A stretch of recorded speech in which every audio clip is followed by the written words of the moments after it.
What is up? Welcome to another edition of the Fantasy Life Podcast. I am Marcus Grant, joined by Dwain McFarland. And Dwain, here we are. We have 3 meaningful games left in the football season here, the 2022-2023 season. The final 4, we got we'll talk about it. Niners, Eagles, Bengals, Chiefs.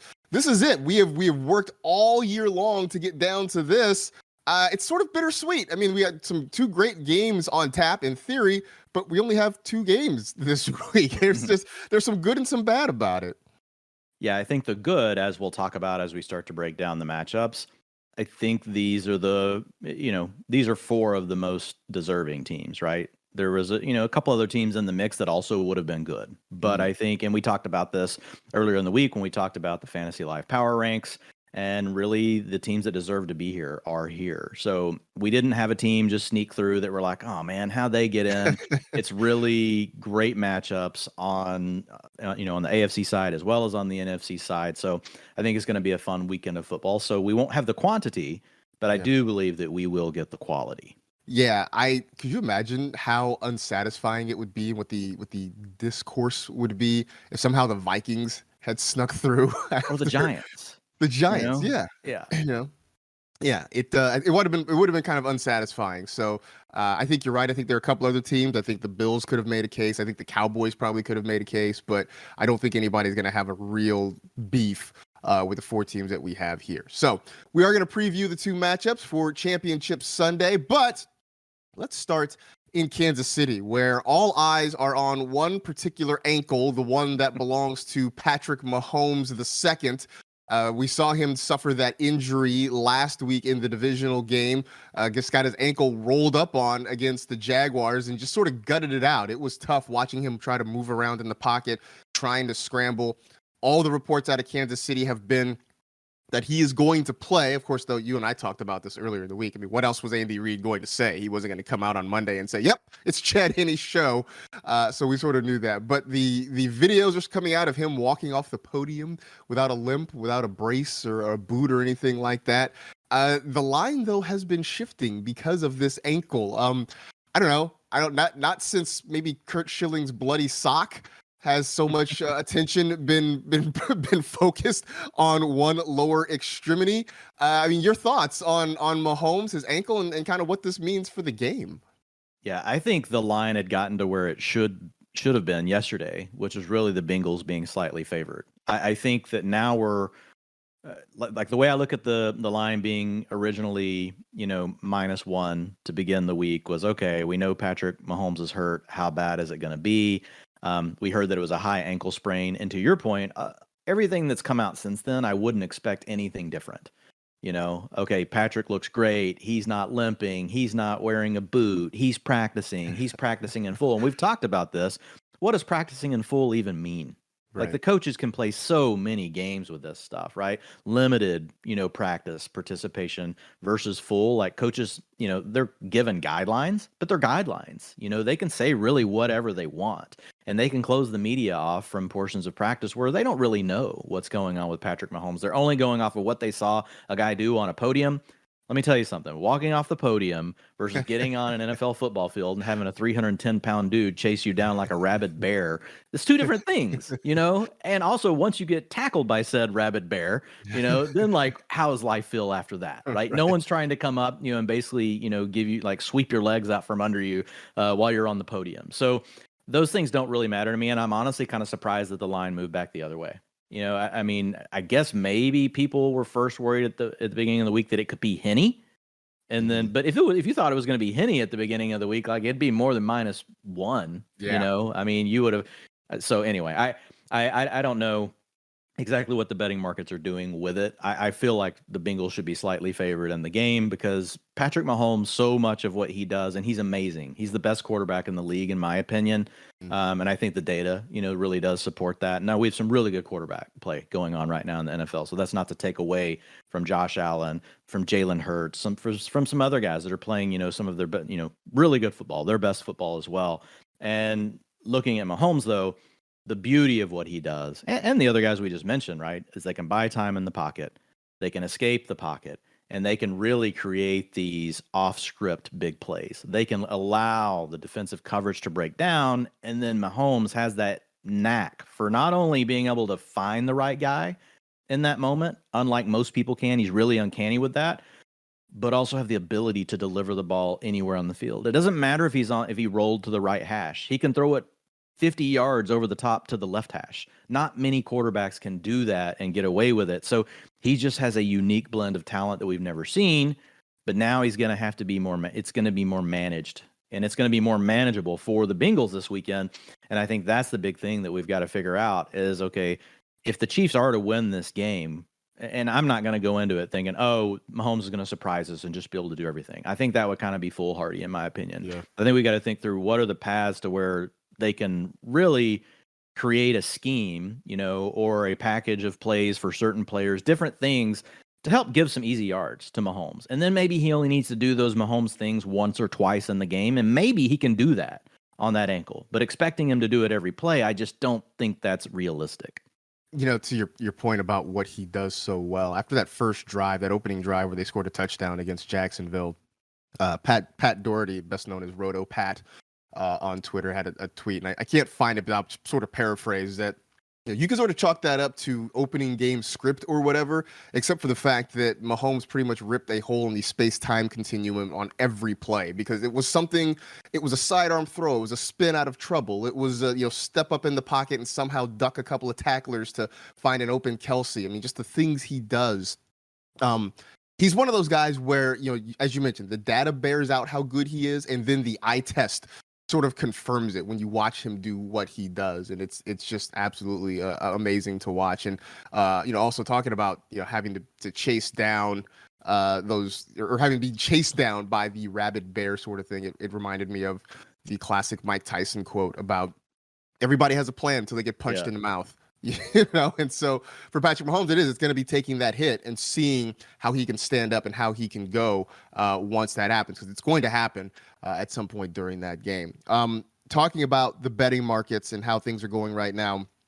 Right now, everybody seems to be on the Bengals. About 70% of the bets placed so far have been on Cincinnati. About 61% of the money so far coming in that way. So right now, everybody seems to be leaning toward Cincy.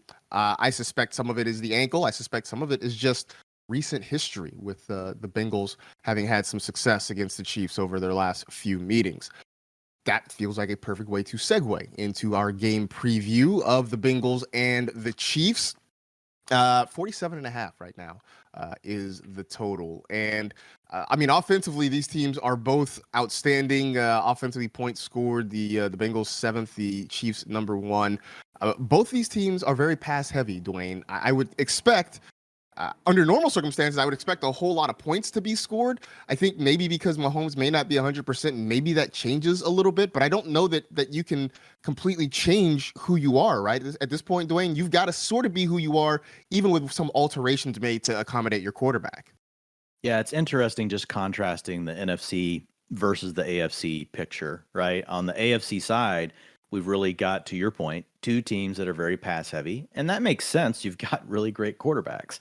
And you've got weapons, especially right in Cincinnati around them. And with Mahomes, you've got the best quarterback in the league. So those things make sense. Whereas on the NFC side, and we'll get into it more in a minute, but it's really much more balanced. Two very balanced teams. And even the 49ers, are more run heavy. So two contrasting ways to think about, really operating your offense. And if once we get into them, you'll see like both successful, right? And it comes down to like what you want your team to be, what the quality, or what your, team, roster construction looks like, and then what are the best ways to deploy said resources and, the quarterbacks that you have available, things like that. But on the AFC side, it really is all about the passing game, to your point. If you look at it, from a points perspective, 26.1 points per game to Cincinnati. That's 7th in the league. Kansas City, 29.1. That's the 1st in the league. And we've talked about this in the past, but yards per attempt passing is the number one correlated stat if we want to talk about a player stat. And obviously it's quarterback, makes sense, the most important position on the field.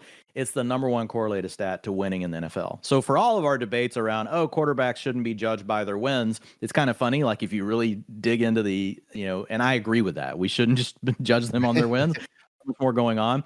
But there's also like the underlying data, the current within it tells us that actually, yeah, the quarterbacks, when they're really good and efficient in passing, you win more games overall. So maybe in a way, it really still is, tied to them. But 7.9 yards per attempt for the Chiefs, that's third best in the NFL. The Bengals, 7.3 yards per attempt, the ninth.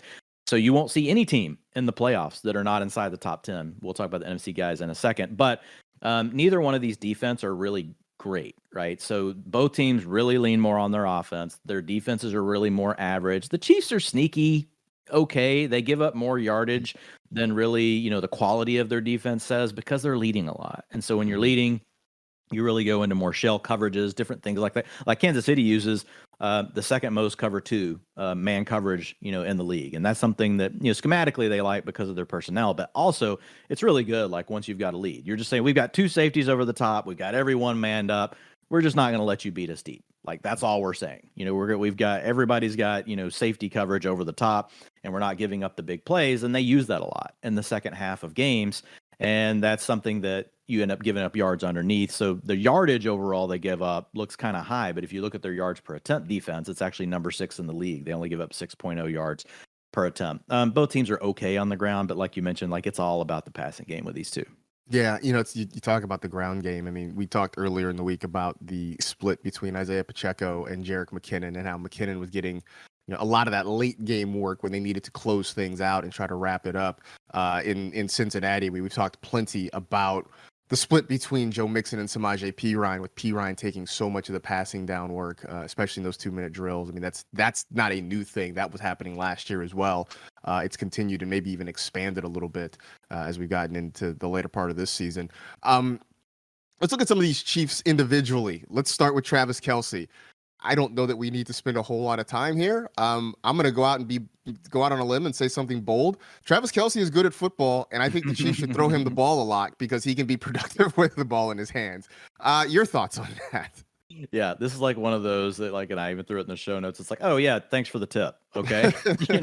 Really appreciate the analysis. But the way I'm kind of thinking about these, let's take it one step higher. Like when the Chiefs have the ball, I think obviously Kelce is the key, right? He's the number one thing. And if you look at the coverages that the Bengals use most often, so they like to run a lot of cover 3, cover 1, cover 2.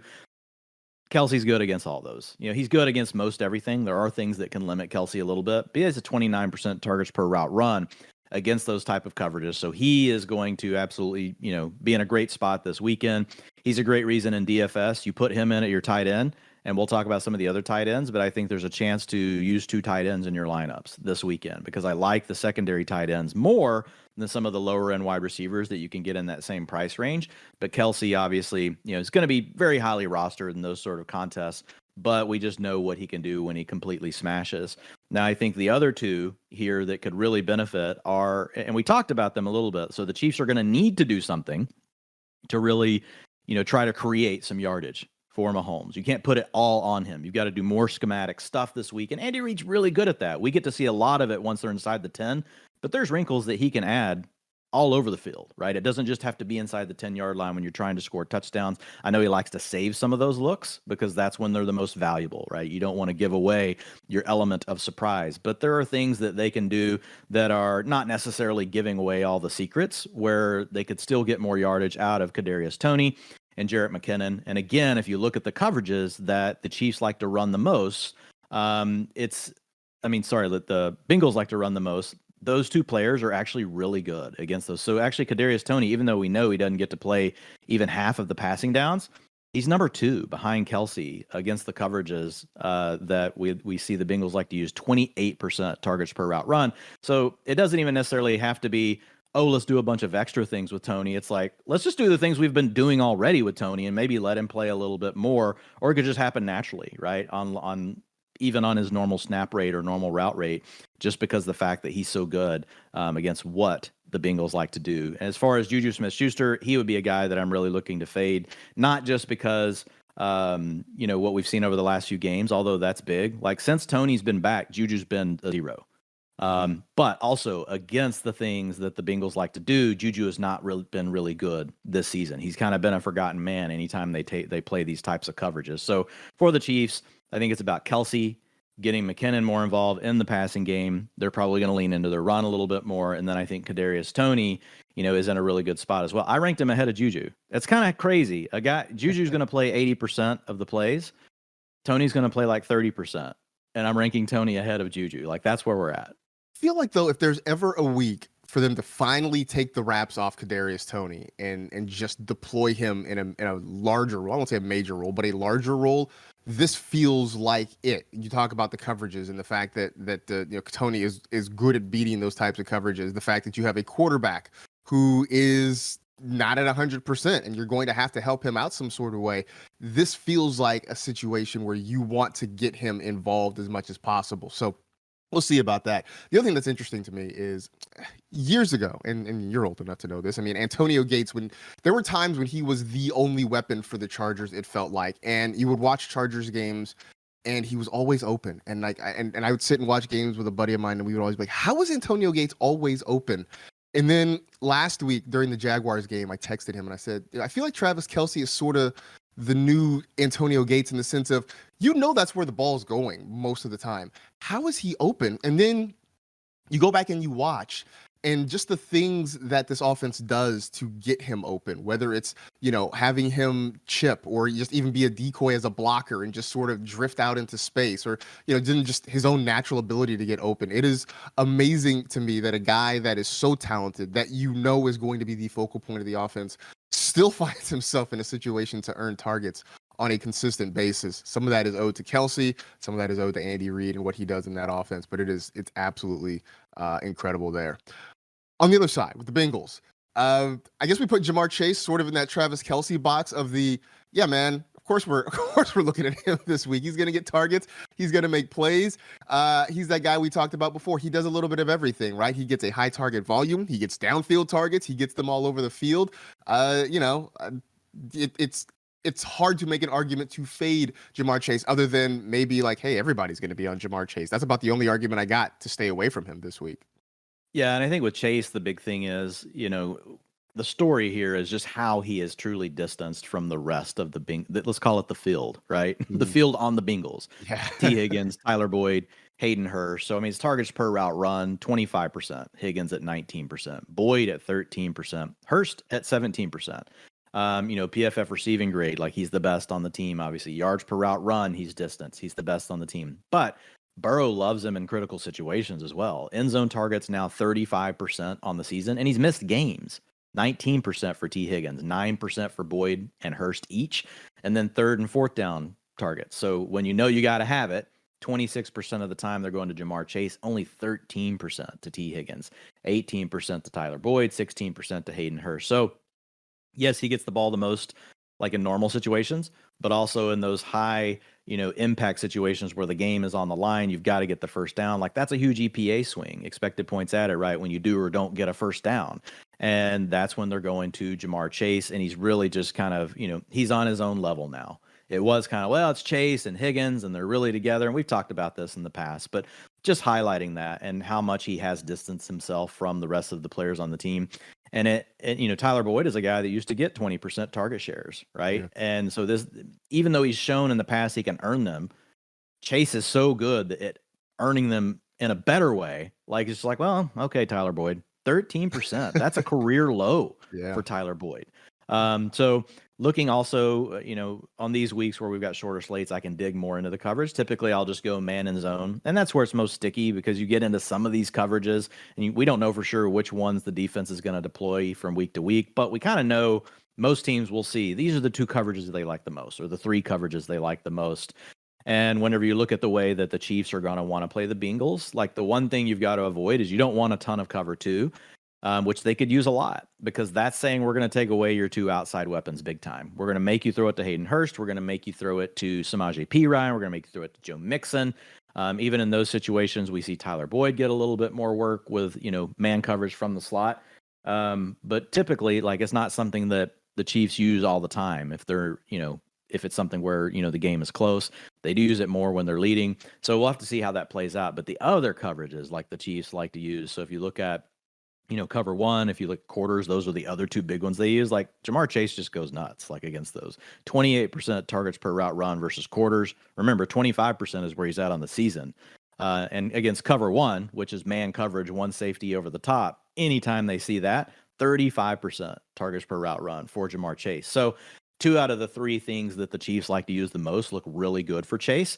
But I do think this weekend for the Bengals, P. Ryan is very sneaky as an RB2 in DFS, because if they get into a game script where they're able to use their cover 2 more, or maybe they just want to because they're like, they could just decide, like, we're good at cover 2 and we just don't want Jamar Chase to beat us.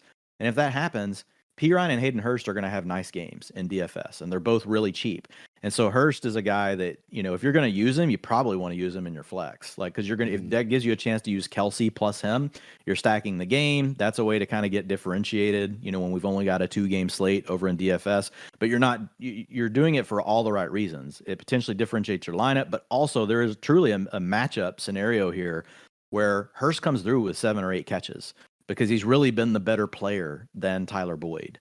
And especially against the coverages, right, that the Chiefs like to deploy the most. So those would be the sneaky ones. Tyler Boyd's not really in a good spot. He's okay against some of the cover 2 stuff, but everything else that the Chiefs like to do, he's not been good at. And let's just face it, like, Boyd hasn't been good all year. Right. Hayden Hurst is the guy that Joe Burrow likes more than Tyler Boyd. So if I was only making one lineup, Marcus, for like a DFS team, like, I would really be trying to figure out how to have P. Ryan and Hayden Hurst in it. I would just be fading Boyd outright. And I would be willing to have Chase in there as well. So that would be the way I would think about the game. And I would have Kelsey, in my starting tight end slot. Everyone's going to do that, but there's some ways you can differentiate here. I've been saying for about a year now that Tyler Boyd is sort of like, in some ways, he's like Woody from Toy Story, right? Like, once upon a time, he was the preferred toy in the room, right? He was the guy that they would go to all the time. And then Jamar Chase is sort of Buzz Lightyear, and now like, everybody has sort of gravitated to that. And poor Tyler Boyd doesn't get the love that he used to in that Cincinnati offense. I mean, I guess that's what happens though when the quarterback is also college buddies with the brand new shiny toy in the playroom as well. So should be an interesting one. Should be a lot of fun. That is the later of the 2 games on Championship Sunday. That one kicks off, I believe, about 6:30 Eastern time there.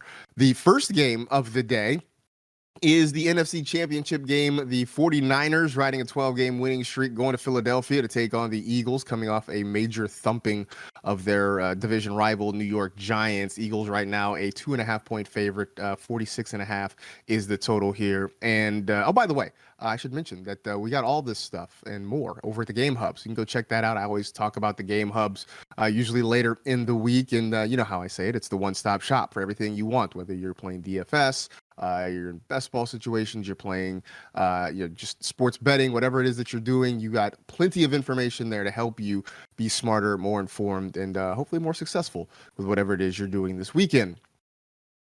You talked about the Bengals and Chiefs, both of those offenses being pass heavy, and you mentioned that it is a contrast to what we could expect to see on the NFC side with 2 teams who are definitely more balanced. The Niners definitely leaning more on the run. This one has the feel of, less of maybe a Wild West shootout and more of, air quotes here, old school kind of grind them out football between 2 teams who like to run it and who like to play a lot of defense. This one could have a much more, kind of old school feel to it, I would think, as we watch this one.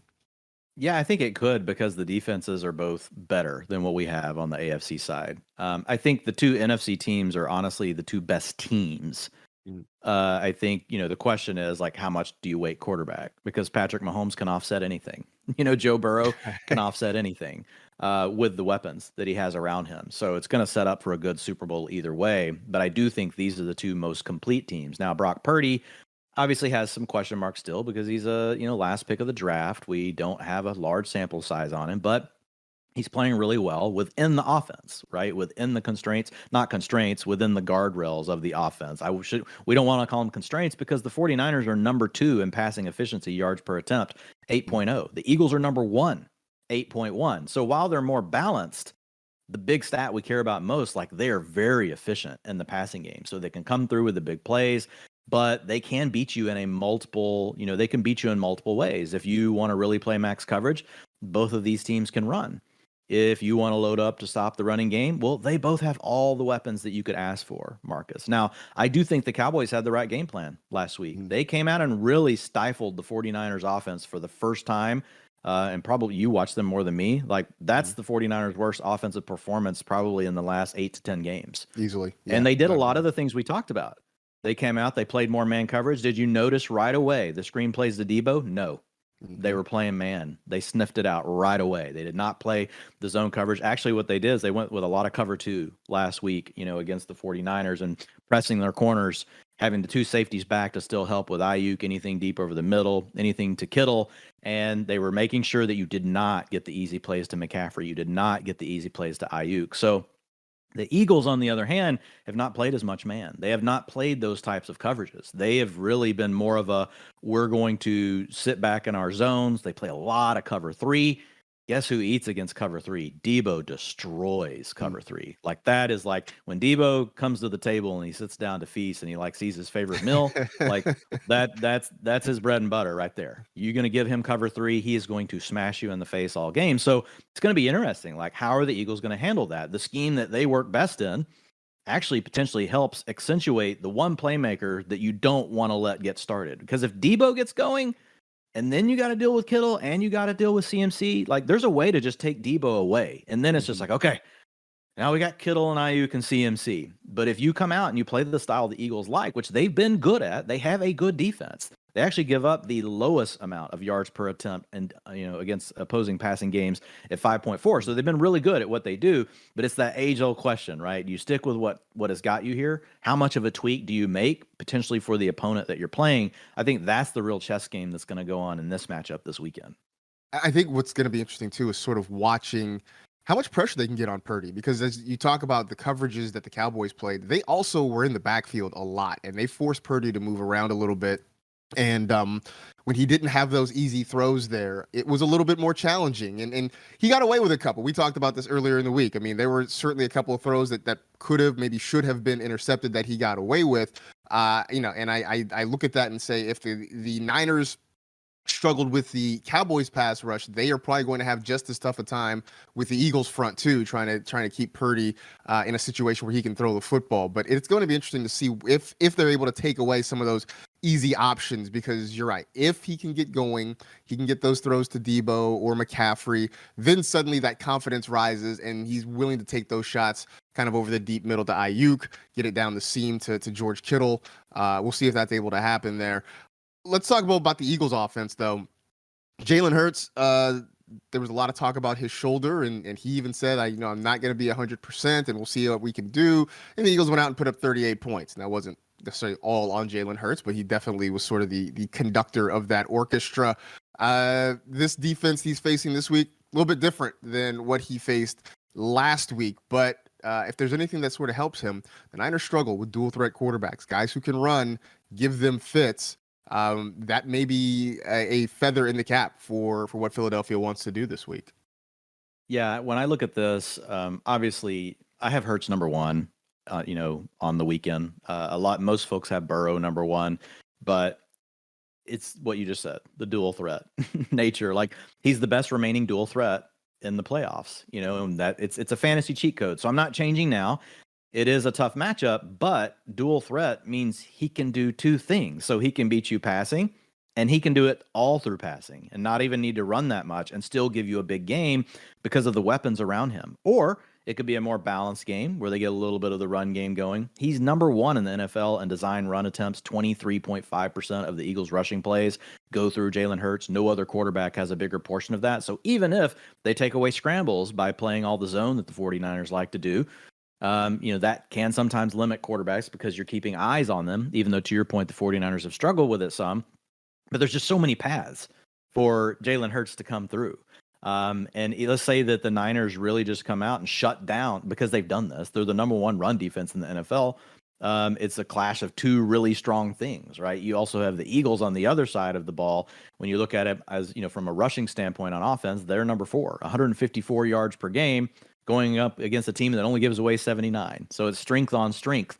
But when I think about the game plan for the Eagles this week, I think they're going to run the ball less. And the reason I say that is we've seen them do this. We've already seen this play out. We have seen their coaching staff. And this is where I think a guy like Nick Sirianni and the entire crew there, they deserve credit because they've shown if they come into a matchup like this, they will go pass heavy and they have the weapons to do it. I expect that to be the way that the Eagles plan to attack the 49ers because the 49ers, if we're going to pick a weak spot for them, it really is more in the secondary. Now, it's not terrible, but it's not great, right? They're really kind of middle of the road as far as what we talk about as from a pass defense standpoint. Let's call it above average, right? I don't even think they're average. They're slightly above average, but if you've got to choose between the two things, that's where I think the Eagles go. And the Eagles present problems that the 49ers haven't necessarily always faced because they have three really good weapons. You've got Devonta Smith, you've got A.J. Brown, and you have Dallas Goedert. So even if we account for all the teams, that the 49ers have played, and they've certainly played some good ones, you don't run into an offense that has this many elite weapons.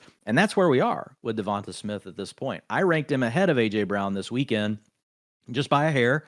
Not that it would be this every week, but they're both really close. They could both have big games, but just when you look at Devonta Smith against the kind of things that the 49ers like to do, the 49ers are, the most zone heavy team in the NFL.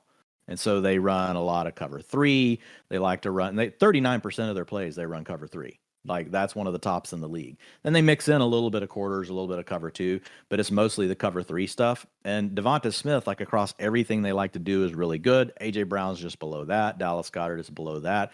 And with them pulling even, we talked about this earlier, 28% target share to both of these guys, Marcus.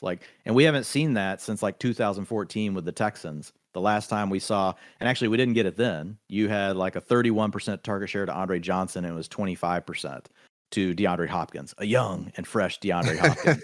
But Devonta Smith and A.J. Brown, both of them being at a 28% target share, it's really unheard of. You don't see it that often, and both players have to be really good to make that work. So I do expect the Eagles to go through the air. I think Devonta Smith is a smash play. Just on a macro level for folks, when you play against heavy zone teams, it typically makes you spread the ball out more. Tight ends are going to come up, running backs are going to come up in their targets, and your wide receivers come down a little bit because you're not playing against as many man looks outside. Specifically against this stuff, though, Smith's been really good this year. So I give him the slight edge over A.J. Brown. I like both of them this weekend. And Dallas Goedert is actually their leading receiver, Marcus, against cover three this season. 23% targets per route run is number one on the team against a team that uses cover three almost 40% of the time. And when you talked about earlier, being able to fit two tight ends, say, into a DFS lineup, Dallas Goedert was actually the name I thought you were going to lean with. I figured Kelsey was one, and I thought Goddard was the other one. Certainly Hayden Hurst, I think, is a good option as well. But that is honestly where I thought you were going to go. I would play both of those lineups, right? And I think there's a way that you just fade Kelsey because everybody's going to have him and hope you get lucky and you play Goddard and Hurst. Talk about really differentiating your lineup. You put Goddard in your starting tight end position and you put Hurst in your flex. You're going to create a ton of salary cap as well. You can probably go with an Eagles double stack with Jalen Hurts. I haven't built the lineups yet. That's what Jordan and I do on AMP on Sundays. This will be our last show, folks. So come join. We're going to try to build, the Millie Maker lineup. So we'll be there to help support you. So make sure to download the app over at AMP and come join us for that. But I think there's a lot of ways you could approach it, but to your point, Goddard's certainly in the mix, or Kelsey Goddard. There's different ways you could work it this weekend. I have a feeling in the lineup we build, we'll see. Jordan could veto me on it, but my guess is we're probably going to have a tight end in the flex because we've kind of built it up right now. Yeah, I think that's going to be an interesting way to go. And I would love to see what a potential Goddard Hurst lineup could look like too, because as you mentioned, that opens up a lot more salary, gives you a lot more flexibility at some other spots there as well. Should be a really fun weekend. Looking forward to it. Let's just get down to it. Who are you predicting is going to be playing in Super Bowl 57 in a couple of weeks? I think the Eagles win this game. And just real quickly for folks, if you're wanting any tips on the Niners side of the offense, we kind of hit it. Debo, unless the Eagles change what they're going to do. And now Debo didn't practice yesterday, so that's the wild card here. But Debo Samuel is in a smash spot. I toyed with just making him the number one wide receiver on the slate. I couldn't get him past Jamar Chase, but I've got him in my top four. I still have the two Eagles ahead of him as well, but like there is a case here for Debo to have an absolute just monster blow up game. So I really like getting him into any lineup that I'm thinking about. Kittle takes a little bit of a step back. One thing with Kittle, Marcus, are just the splits when he has Debo Samuel on the field versus when he doesn't have Debo Samuel.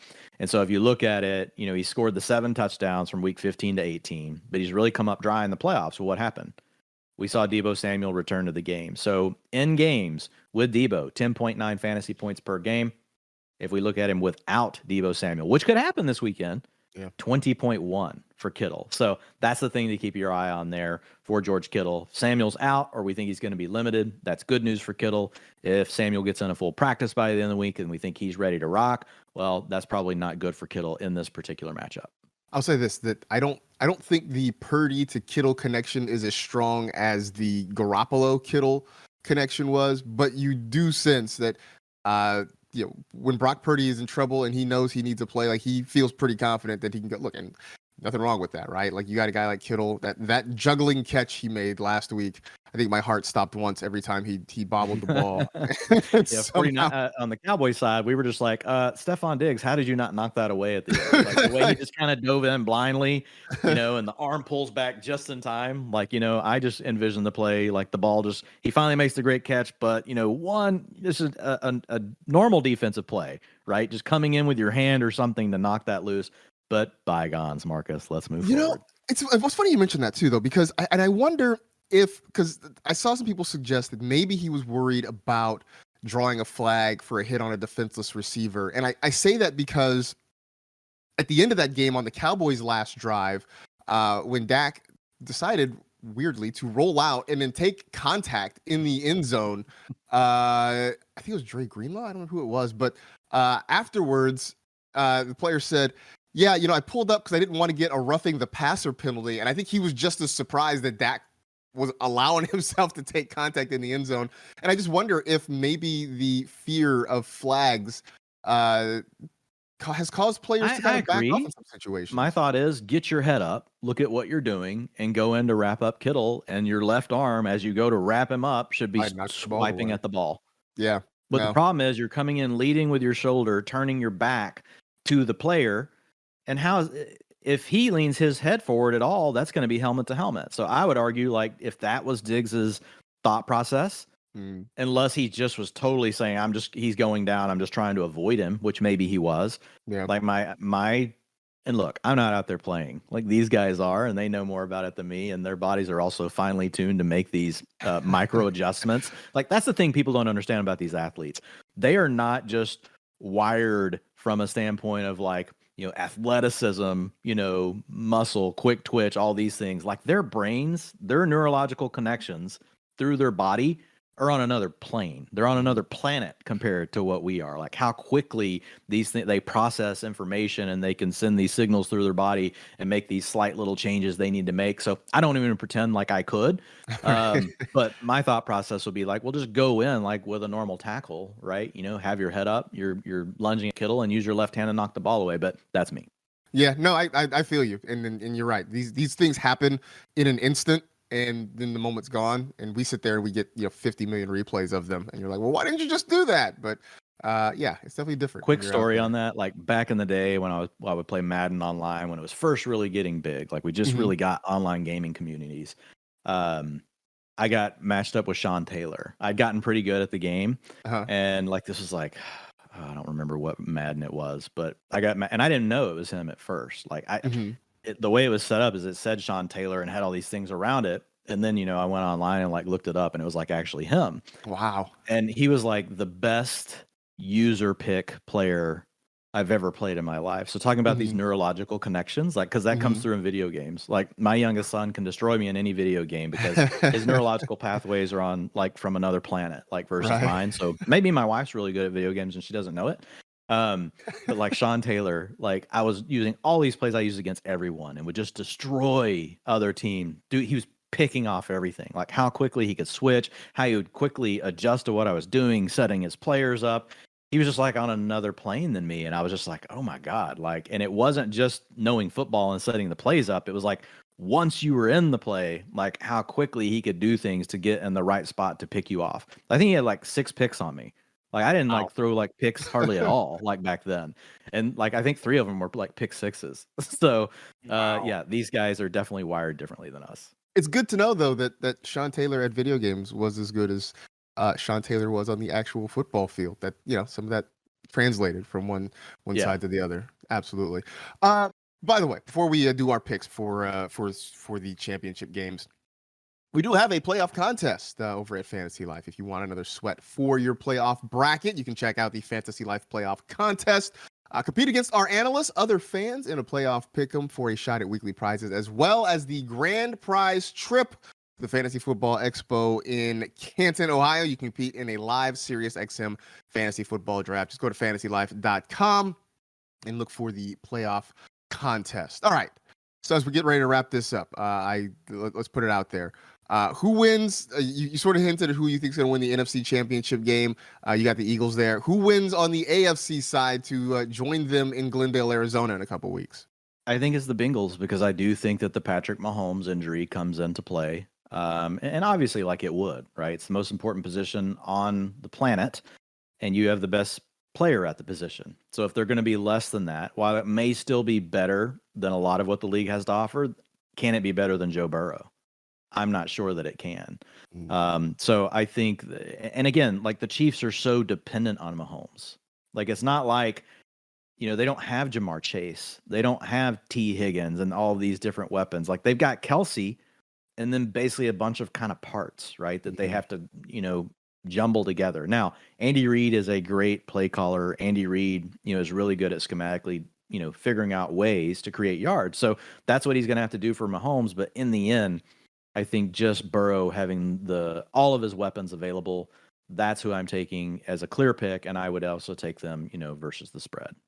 I'm definitely gonna take the Bengals. I think either way you want it. I think straight up. I think against the number. I think the Bengals end up winning that one. By the way, and I like the way you described the Chiefs. It's Travis Kelce and a bunch of parts. It's sort of like when you look in the fridge and you just have ingredients. You don't really have things to maybe make a meal, but you have a lot of ingredients. You know, it's like being in college. You're like A1 sauce and ramen noodles. Okay, right. like let's put them together. You got condiments. You got maybe some lunch meat. Like you can maybe cobble something together. It's not going to be special, but you can figure it out. I think that's sort of what the Chiefs pass catching group is like, and I don't know that that's going to be enough, especially with Mahomes at less than 100%. In the NFC side. So my head is telling me the Eagles are the better team. They're going to win. The heart is still going with the 49ers. So I'm going to lean with my heart.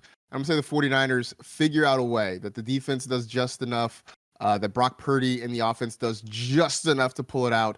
Going against everything that my brain knows to possibly be true about this thing, and just being a fan about it for the weekend. So yeah. So that's what I'm looking at for this one. But otherwise, it's going to be fun, right? I mean, I'm sure you're going to have plenty of sweats. We'll all have plenty of sweats for this one. But more than anything, Championship Sunday is arguably one of the best weekends, sports weekends of the year. And I'm sure you will be somewhere great to enjoy it. Absolutely. 4 really good teams playing, like it's the quality component, right? That's what you get so excited about at this point of the year is you just know it's going to be, and it's not always. So you're thankful for when it does work out like this way, because we had so many really good teams in the playoffs. And so the best have battled the best truly. And now we're down to these 4. And yeah, it's exciting because these are the teams that everyone else looks to, Marcus. These are the teams that as other teams set off right into their off season. How do we get better? Yep. Well, it's a copycat league. And they're going to look at these things like, well, they've got a dual threat quarterback. He's got 3 really good weapons around him. Oh, the Bengals have 3 really good weapons, but they're really good. Like some of this stuff shouldn't be rocket science, but this does have ramifications beyond just what happens in the weekend because everyone else in the NFL is also watching these teams. I remember this time last year, every team in the league was trying to find their own Deebo Samuel after what he did. And, so we're fantasy analysts. Like the names that were getting plugged into the Deebo conversation, you're kind of like, it was a little ridiculous. He's also Deebo Samuel, so at some point you look at guys and you're just kind of a one of one, right? Like you can't be duplicated or anything. Yeah, exactly. And I think that's what we've got with some of these guys. playing this weekend. So should be a lot of fun. Of course, we'll be back next week to recap that. And I don't know, we'll find some other fun things to talk about along the way as well. So that'll do it for this edition of the Fantasy Life Podcast. He is Dwayne. I am Marcus. We appreciate you listening. Enjoy the weekend, everybody. And we'll talk to you again next week.